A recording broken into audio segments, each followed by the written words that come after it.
स्थानीय तहको निर्वाचनलाई दलविहीन प्रतिस्पर्धाको माहौल बनाउन देशैभर स्वतन्त्र उम्मेदवारी घोषणाको क्रम बढेको छ। शहरी क्षेत्रका महानगरदेखि ग्रामीण तहको गाउँपालिकासम्म स्वतन्त्र व्यक्तिहरूले उम्मेदवारी घोषणा गरिरहेका छन्। स्वतन्त्र उम्मेदवारी अभियान अन्तर्गत 1347 जना उम्मेदवारी घोषणा भइसकेको छ। स्वतन्त्र उम्मेदवारी अभियानले 753 वटै स्थानीय तहमा स्वतन्त्र उम्मेदवारी दिने अभियान सुरु गरेको हो। यसै क्रममा काठमाडौँको नागार्जुन नगरपालिकाको मेयर पदका लागि राजन कोइरालाले स्वतन्त्र उम्मेदवारी घोषणा गरेका छन्। बिहीबार काठमाडौँमा पत्रकार सम्मेलन गर्दै कोइरालाले मेयर पदमा स्वतन्त्र उम्मेदवारी दिने घोषणा गरेका हुन्। कोइरालाले पुरानो शैलीलाई परिवर्तन गर्न प्रक्रिया बदल्ने उद्देश्यका साथ काम गरेर देखाउन सक्ने क्षमता आफूमा भएकाले उम्मेदवारी दिन लागेको स्पष्ट पारे। विश्वका धेरै शहरमा मेयरले कुनै राजनीतिक आबद्धता नजनाई राम्रो काम गरेकाले यो लहर नेपालमा पनि आइसकेको भन्दै यो धारणा। देशको परिस्थिति बदलिन्छ अथवा यहाँ केही हुन्छ भन्ने आशा भरोसा हामीले पनि धेरै गर्यौं। धेरै समयसम्म हामीले यति कुराहरू प्रयास गर्यौं, त्यो धैर्यता हामीसँग थियो। हामीले गर्न चाहेका कुराहरू सम्पूर्ण कुराहरू अथवा उहाँहरूलाई झकझकाउने किसिमका कामहरू पनि हामीले गर्यौं। हामीले विभिन्न युवाहरूसँग कार्यक्रमहरू गर्दै गर्दा र युवाहरूले अब चाहिँ केही कुराहरू गर्नुपर्छ है, उहाँहरूलाई झकझकाउने काम मात्रै होइन, अब लाग्नुपर्छ भन्ने किसिमका माहौलहरू छँदै गर्दा पनि म साँच्चै राजनीति या यो राजनीति अझ राजनीति भन्नुभन्दा नि म यसलाई समाजसेवा भन्छु, किनभने हामी कुनै राजनैतिक दलसँग छैनौँ र हाम्रो एउटै मात्र एजेन्डा भनेको स्थानीय तहमा कुनै पनि राजनैतिक हिसाबले नियुक्ति हुनु हुँदैन र यो कुरालाई विकासको क्रममा हामीले जोड्न सक्छौँ, जोड्नुपर्छ भन्ने हामीले कुरा गर्दै गर्दाखेरि लगभग 10-15 दिन अगाडि होला मलाई आई फेल्ट कि होइन साँच्चै हामीले सोच्ने तरिका म साँच्चै पढेर पनि कति कुराहरू नबुझेको मान्छेहरू छु जस्तो लाग्यो। हामीले यो साक्षरताका कुराहरू गरिरहेका हुन्छौँ, त्यसमा हामी डिजिटल लिट्रेसी भन्छौँ और फाइनेन्सियल लिट्रेसी भन्छौँ, टेक्नोलोजीका कुराहरू गरिरहेका हुन्छौँ। धेरै लिट्रेसीका कुराहरू गर्दै गर्दा सबभन्दा हाम्रो देशमा छायामा परेको कुरा भनेको चाहिँ पोलिटिकल लिट्रेसी रहेछ। मैले भोट हाल्नुपर्छ, त्यो मेरो मताधिकार हो र त्यस पछाडि देशले राम्रो नेतृत्व पाउँछ, त्यस पछाडि मात्रै हामीले केही गर्न सक्छौँ भन्ने किसिमको सोच हामीले राख्न कहिल्यै सकेका रहेनछौँ। जब यो कुरा मैले बुझेँ र केही साथीहरूसँग कुरा गरेँ, अहिले पनि हामी टोल छरछिमेकमा समाजमा गएर कुरा गर्दाखेरि भोट हाल्ने कसलाई अथवा केमा हाल्ने त भन्दा होइन अहिले त यस्तो छ, गठबन्धन छ, म त यो पार्टीमा यति वर्षदेखि लागिरहेको, म किन हाल्ने, बरु म भोटै हाल्दिनँ भन्ने किसिमका कुराहरू आछन्। जब हामीले हाम्रो मत अधिकारलाई प्रयोग गर्दैनौँ या त्यसको सदुपयोग गर्दैनौँ, भोलि यसको दुष्परिणाम भनेको के हो भने जति थोरै मत खस्दै जान्छ त्यति नै आफूले चाहेर या नचाहेर थोरैभन्दा थोरै मान्छेहरूले थोरै मतको अन्तरमा जित्न सक्ने सम्भावना बढी हुन्छ र यो कुरालाई चाहिँ अब हामीले एड्रेस गर्नुपर्छ भन्ने किसिमले धेरै साथीहरूसँग जोडिन पुगे, कुरा गर्दै गए। डम्बर सर अफकोर्स उहाँले अघि आफूले भनिसक्नु भएको छ, स्वतन्त्र उम्मेदवारी घोषणा अभियानका अभियन्ता हुनुहुन्छ, उहाँसँग पनि म ठोकिन पुगेँ। हामी धेरैजना साथीहरू यसै गरी कुरा गर्दै गर्दाखेरि अब चाहिँ आफ्नो ठाउँबाट झकझकाउने बेला भयो है भन्ने हिसाबले आजको दिनमा हामीले यो घोषणा गर्ने भनेर जुन जमर्को गरिरहेका छौँ, यहाँहरू आइदिनु भयो, यहाँलाई धेरै धेरै धन्यवाद। अब घोषणा पत्रकै कुरा गर्नु पर्यो, यदि मैले सार्वजनिक गर्दैछु भनेर भन्नुहुन्छ भने मैले केही कुरा घोकेर आएको छैन। मैले जनतालाई यो गर्छु त्यो गर्छु अथवा यो मेरो महत्त्वपूर्ण एजेन्डा हो भनेर भन्ने कुराहरू मसँग केही छैन। तर म यहाँलाई के भन्न सक्छु र यो जनमानसमा म के कुरा मात्रै उहाँहरूलाई अवगत गराउन सक्छु भने हो, विकासका कार्यक्रमहरू हामीले गर्नुपर्छ, सबैले आफ्नो स्थानीय तवरबाट गर्नुपर्छ, त्यो सबैले देखिआएको कुरा हो। हामी हिजो पनि सडककै कुरामा थियौँ, खानेपानीको कुरामा थियौँ, फोहोर मैलाको कुरामा थियौँ। यी सब कुराहरू केही मात्रामा भएका छन्, भएकै छैनन् पनि हामी भन्दैनौँ। र आजको दिनमा हाम्रो लडाइँ भनेको कुनै राजनैतिक दलसँग होइन, हामी प्रणाली विरुद्ध हो। जुन किसिमको काम हुनुपर्ने कुराहरू भइरहेको छैन भन्ने कुराहरू, त्यो भएर हामीलाई सडक खानेपानी भन्दा पनि अथवा फोहोर मैला भन्दा पनि देशबाट युवाहरू कति विदेश गइरहेछन्, जानु हुँदैन। म आफैले एक्सपिरियन्स गरेर आएको हो। जानु हुँदैनको मतलब कि कोही कुरा केही सिकेर आउँछु र नेपालमै आएर केही गर्छु भने डेफिनेटली यस, होइन त्यो होइन म भाषिन्छु नै भनेर जाने नि त्यसरी जाँदै गर्ने नि अघि मात्रै पनि पत्रकार सम्मेलन थियो र देश अहिले आर्थिक अवस्थाले हेर्ने भने कहाँ पुगिरहेछ भन्ने कुरा यहाँलाई अवगतै छ।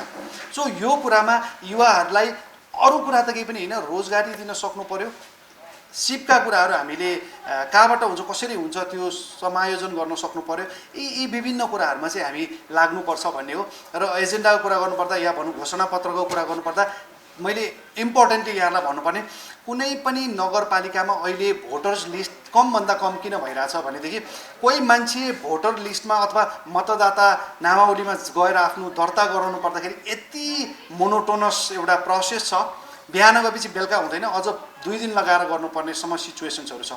त्यो कुरालाई हामीले डिजिटाइजेसन गर्न सक्छौँ। त्यसो त नगरपालिकाका धार्मिक, पर्यटकीय, सांस्कृतिक, सामुदायिक र प्राकृतिक सम्पदाको सूचीकरण गरेर संरक्षण तथा प्रवर्धनका कार्यक्रम सञ्चालन गरिने, नगरपालिकामा बसोबास गर्ने जातीय, धार्मिक एवं सांस्कृतिक विविधतालाई समेटेर सुलभ शिक्षा, स्वास्थ्य र मनोरञ्जनका विभिन्न समावेशी कार्यक्रम सञ्चालन गर्ने आफ्नो योजना रहेको ठोकुवा गरेका छन्। देशमा स्वतन्त्र उम्मेदवारीको आवश्यकता किन छ त? स्वतन्त्र उम्मेदवारी अभियानका संयोजक डम्बर साहु: धेरै विदेशहरूमा के छ भन्दाखेरि स्थानीय निकायको निर्वाचनमा त्यहाँ पार्टीको झण्डा बोकेर जाने उम्मेदवारहरू कमी हुन्छन् अथवा त्यस्तो खालको क्यान्डिडेट्सहरू कमी हुने गर्छन्। जोसँग सक्षमता छ, जोसँग सबल छ, जो भिजनरी चाहिँ छ, सो साँच्चै जो क्यापेबल लिडरहरू चाहिँ छ, ती उम्मेदवारहरूले स्थानीय निकायमा आफ्नो उम्मेदवारी दिनुहुन्छ र उहाँहरूले जित्नुहुन्छ।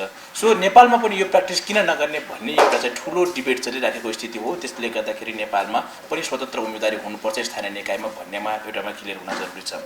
अर्को पार्ट के हो भन्दाखेरि तपाईले देख्नु भएको छ स्थानीय निकायमा जुन जुन पार्टीका प्रतिनिधिहरूले चुनाव जित्नुहुन्छ, गएको 5 सालमा हामीले के देख्यौँ भन्दाखेरि पार्टीका प्रतिनिधिहरूले चुनाव जित्दै गर्दाखेरि उहाँले 80 देखि 85% समय आफ्नो पार्टीको प्रचार प्रसार, पार्टीको प्रमोसन, पार्टीको बैठक, पार्टीको सभा सम्मेलनहरू, मिटिङ, महाधिवेशनहरू लगायतका विभिन्न ठाउँहरूमा समय बर्बाद भयो।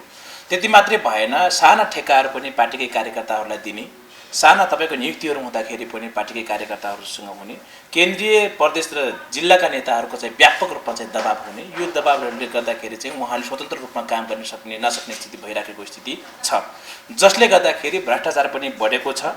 र अर्को कुराहरू जुन उम्मेदवारले गर्नुपर्ने कामहरू चाहिँ छ उहाँहरूले आफ्नो समय, आफ्नो क्षमता देखाउन सक्नु भएको छैन भन्ने हो, किनभने उहाँहरू पार्टीप्रति लोयल हुनुहुन्छ भन्ने कुरा हो। सो यसको ठ्याक्कै अपोजिटमा यदि स्वतन्त्र उम्मेदवार हुन्छ भने, स्वतन्त्र उम्मेदवारले जित्छ भनेपछि उसले न केन्द्रीय नेताको कुरा सुन्नुपर्छ, न प्रदेशको नेताको कुरा सुन्नुपर्छ, न जिल्लाको नेताको, न तलका कार्यकर्ताको प्रेसर हुन्छ र उहाँले स्वतन्त्र रूपमा काम गर्नुहुन्छ, विभिन्न विज्ञ टिमहरू बनाउनुहुन्छ। उहाँका लागि माओवादी, काङ्ग्रेस, एमाले सबै बराबर हो। स्वतन्त्र उम्मेदवारका लागि सबैलाई समन्वय गरेर सबैलाई बराबरको चाहिँ आफ्नो व्यवहार गरेर अगाडि बढ्न सक्छ, त्यो स्वतन्त्र उम्मेदवारले मात्रै गर्न सक्छ भन्ने हाम्रो कन्सर्न रहेको छ। राष्ट्रिय स्वतन्त्र उम्मेदवारी अभियानले अहिलेसम्म झन्डै 6583 जनाको देशभरिबाट उम्मेदवारी सङ्कलन गरिसकेको छ भने 2391 जनाले अहिलेसम्मको 2391 जनाले घोषणा गरिसक्नु भएको छ देशभरको विभिन्न कुनाहरूबाट।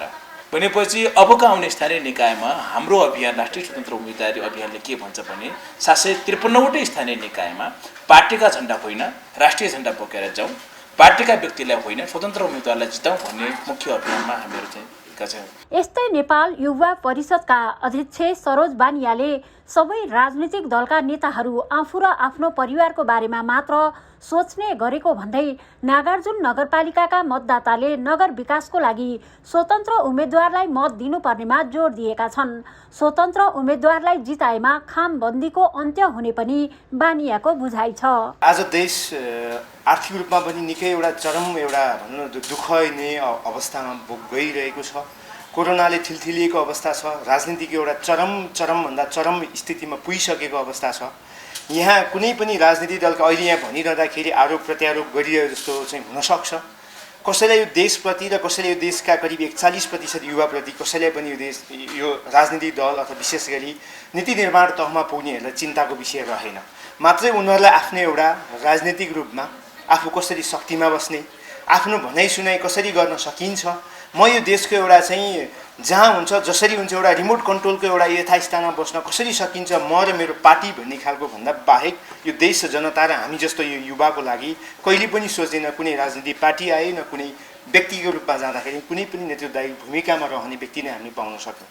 र आज विशेष गरी नागार्जुन नगरपालिकाको एउटा महत्त्वपूर्ण नगरपालिकाको रूपमा हामी लिन सक्छौँ। काठमाडौँ जस्तो ठाउँमा जो एउटा ठुलो एउटा हिम्मत लामो समयदेखि एउटा चाहिँ अमेरिका जस्तो एउटा सेवा सुविधा सम्पन्न देशमा पुगेर त्यहाँ के चाहिँ थिएन होला, त्यहाँ सबै कुरालाई त्यागेर आज उहाँ यही देश नेपालमा फर्किएर करिब 4-5 वर्ष यो देशको समाज सेवामा लागेर आज फेरि नागार्जुन नगरपालिकाको एउटा जनतालाई म सेवा दिन्छु, म उहाँहरूलाई सेवा दिन तयार छु, त्यहाँको विकासको एउटा साझेदार र पहरेदारीमा बन्न तयार छु भनेर जुन एउटा स्वतन्त्र रूपमा आफ्नो उम्मेदवारी घोषणा गर्न जुन आज घोषणा गर्नुभएको छ, म राजन कोइरालाज्यूलाई एकदम अग्रिम शुभकामना दिन चाहन्छु। र विशेष गरी नागार्जुन नगरपालिका जनताहरूलाई म के अनुरोध गर्न चाहन्छु, युवा साथीहरू र विशेष गरी आम जनसमुदायलाई भने कम्तीमा तपाईँले राजन कोइराला जतिको एउटा स्वतन्त्र उम्मेदवारलाई जिताउनु भयो भने तपाईँको समस्यालाई उहाँले कुनै पार्टीसँग कुनै एउटा सम्बन्ध विचारधारासँग होइन, यो मेरो समस्या हो भनेर उहाँ दिन रात अहोरात्र खटिएर त्यो समस्या समाधान गर्नको लागि जहिले पनि तल्लीन हुनुहुन्छ।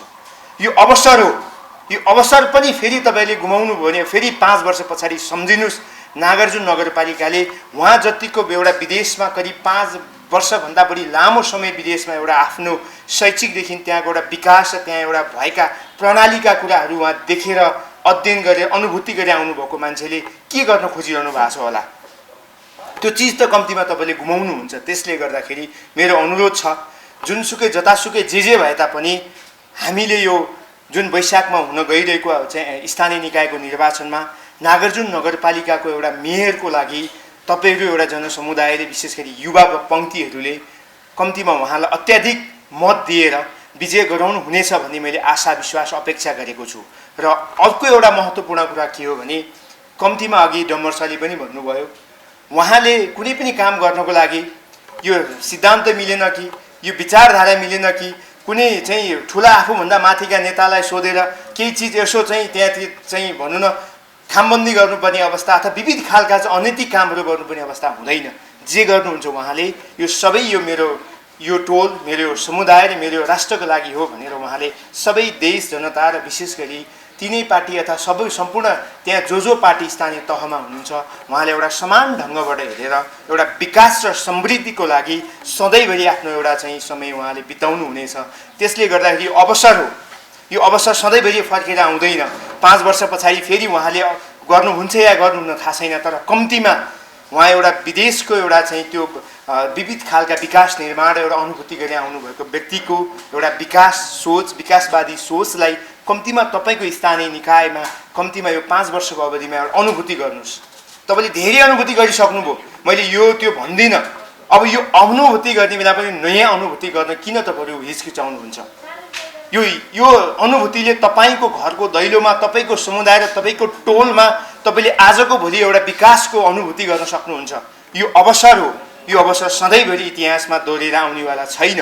त्यसले गर्दाखेरि मेरो अनुरोध छ, सम्पूर्ण विशेष त युवा साथीहरूले एउटा युवाको क्यान्डिडेसी छ, स्वतन्त्र रूपमा छ, उहाँ कुनै वाद प्रतिवाद कुनै पनि विचारधारासँग होइन, उहाँ समग्र नागार्जुन नगरपालिका मेरो परिवार हो। यो परिवारलाई मैले एउटा आर्थिक रूपमा र चाहिँ लगायत विविध एउटा विकासको अनुभूति मैले यो 5 वर्षमा गर्छु भन्ने एउटा दृढ सङ्कल्प बोकेर हिँड्नु भएको छ। त्यसो त मेयर पदमा स्वतन्त्र उम्मेदवारी दिने घोषणा गरेका राजन कोइरालाले स्थानीय तहमा युवाको प्रत्यक्ष संलग्नता गराएर विकास र समृद्धिका लागि काम गर्ने लक्ष्यका साथ कोइरालाले सडक निर्माण तथा स्तरोन्नति, खानेपानी, ढल व्यवस्थापन, नगरपालिकाको उचित संरक्षण र प्रवर्धन प्राथमिकतामा राखेर बाल बालिका तथा अपाङ्ग र ज्येष्ठ नागरिक कार्यक्रमका साथै शिक्षा, स्वास्थ्य र रोजगारी तथा उद्यमशीलता काम गर्ने आफ्नो चुनावी घोषणा पत्र पनि सार्वजनिक गरेका छन्। ओमकार टेलिभिजनका लागि क्यामेरामा हरि भण्डारीका साथ शान्ता लम्साल, काठमाडौँ।